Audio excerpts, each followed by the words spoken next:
কেন জানি পুলিশের ক্যারেক্টারের জন্য ডাকে। নোংরামিটা দুবার হয়েছে, একবার হয়েছিল অনেক আগে। ঘটনাটা হচ্ছে কি, আমরা যখন ফিল্মে এসেছি তখন কিন্তু রাজ্জাক সাহেবরা নায়ক, ফুল ফ্লেজড। মনে করেন আলমগীর সাহেব নায়ক, কাঞ্চন ভাই নায়ক, মান্না ভাই নায়ক, রুবেল ভাই নায়ক, অমিত ভাই নায়ক। ওর ভিড়ে আমরা এসেছি। আমরা ওই সময় যে কাজ পেয়েছি এটা হচ্ছে আমরা সেজন্য সৌভাগ্যবান। ফিল্মে পুলিশের কাজ শুরু হয় আমার মনে আছে 777-এর একটা ছবি, চিরশত্রু ছবিটির নাম। ওই ছবিতে জসিম ভাই হিরো ছিল, শাবানা আপা ছিল জসিম ভাইয়ের হিরোইন, বাপ্পা ভাই শাবনাজ ছিল, আর আমার যে হিরোইন ছিল জসিম ভাইয়ের ছোটো বোন তৃষ্ণা, ওইটার ডিরেক্টর ছিল রায়হান মুজিব।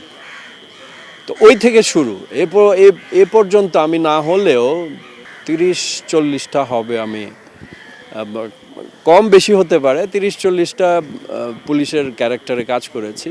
তো রিসেন্টলি এই ঈদে আমার দুটো ছবি রিলিজ হবে, দুটোর মধ্যে আমি পুলিশ। একটা ছবিতে আমার জীবনের প্রথম একটা হিন্দু পুলিশের ক্যারেক্টার করেছি, যেটার নাম হচ্ছে নির্মল। আরেকটা ছবি আছে তসনস, তসনসের মধ্যে আমি একটা পুলিশ অফিসারের কাজ করেছি।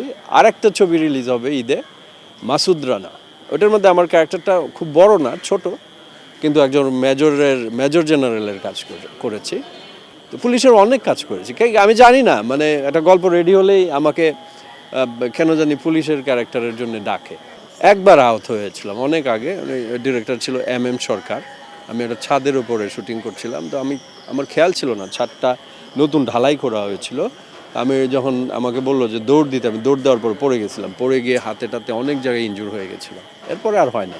সিনেমা 300 সিনেমা হল যদি করে না দেয় সরকার, তাহলে এই ইন্ডাস্ট্রি ঘুরে দাঁড়ানোর কোনো সুযোগ আমি দেখছি না। আমি এর আগে 2-3টা ইন্টারভিউ আমি প্রধানমন্ত্রী সাহেবকে আমি বলেছি, এটা তারেক রহমান সাহেব পারে, তার কাছে হাত জোর করে বলেছি যে আমাদেরকে সারা বাংলাদেশে 300 সিনেমা হল করে দেন, তাহলে এই ইন্ডাস্ট্রি ঘুরে দাঁড়াবে, আমরা কাজ করতে পারবো। আরেকটা জিনিস লাগবে, সেটা হচ্ছে সিনেমা হলের পাশাপাশি শিল্পী লাগবে, তরতাজা 8-10টা নায়ক লাগবে, নায়িকা লাগবে। এরা যদি এসে নতুন নতুন ছবি করে, তখন আমাদের ক্যারেক্টার ওখান থেকে বের হবে। নতুন মুখ হয় না অনেক দিন, আমাদের পরে আর হয় নাই। আমরা লাস্টে এসেছি 93-তে, এরপরে আর নতুন মুখের সন্ধান হয় নাই।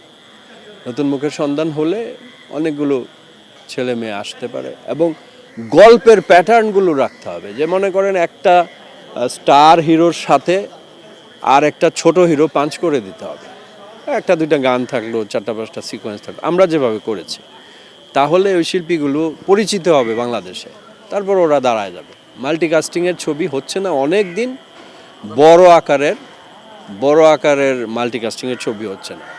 এটা জমে ওঠার বিষয় না, প্রতি 2 বছর অন্তর অন্তর আমাদের একটা ঈদের মতো একটা মানে অনুষ্ঠান হয়, প্রতি 2 বছরই হয়। আমরা খুব এনজয় করি এবং আমরা খুব খুশি হই, সবার সঙ্গে দেখা হয়। এছাড়া এখন তো FDC-তে কাজকাম কম, সমিতির নির্বাচনের কারণে সবার সঙ্গে দেখা সাক্ষাৎ হচ্ছে। আমিও আশা পোষণ করছি একটা প্যানেল থেকে নির্বাচন করব, এটা কাল পরশু আমি ক্লিয়ার হয়ে যাব। আমার প্যানেলটা হচ্ছে, আমার সভাপতি দাঁড়িয়েছে ধরেন বাপ্পা ভাই। হ্যাঁ, আমি ওই যে আমাদের মানে 3টা ধাপ, তো মাঝখানের যে ধাপটা ওখানে দাঁড়াচ্ছি। এটা আমি 2 দিন পরে ক্লিয়ার করব।